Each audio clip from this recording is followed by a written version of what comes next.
టాలీవుడ్లో ఎంతో వేగంగా హీరోగా ఎదిగి అంతే వేగంగా డౌన్ ఫాల్ అయిన హీరోల్లో ఉదయ్ కిరణ్ గారు ఒకడు.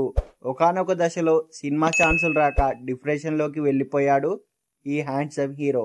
చివరకు 33 వయసులోనే ఈ లోకాన్ని విడిచి వెళ్ళిపోయాడు. ఇదిలా ఉంటే మహేష్ బాబు గారు నటించిన ఓ super hit movie Uday Kiran గారి దగ్గరికే వెళ్ళిందట. అయితే ఉదయ్ కిరణ్ గారి డేట్స్ అడ్జస్ట్ కాకపోవడంతో ఆ మూవీ మిస్ అయిందట. దీంతో ఉదయ్ కిరణ్ గారి నుంచి మహేష్ బాబు గారి దగ్గరికి ఆ సినిమా వెళ్ళిందట. తీరా చూస్తే ఆ సినిమా రిలీజ్ అయి సెన్సేషనల్ హిట్ గా నిలిచింది. ఆ మూవీ మరేదో కాదు, అతడు. అయితే ఈ మూవీ యొక్క స్టోరీని ఉదయ్ కిరణ్ గారికి వినిపించారట త్రివిక్రమ్ గారు.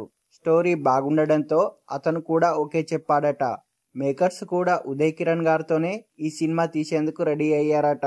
అయితే ఇంతలో ఏమైందో తెలియదు కానీ డేట్స్ అడ్జస్ట్ కావడం లేదని ఉదయ్ కిరణ్ గారు ఈ సినిమా నుంచి తప్పుకున్నాడట.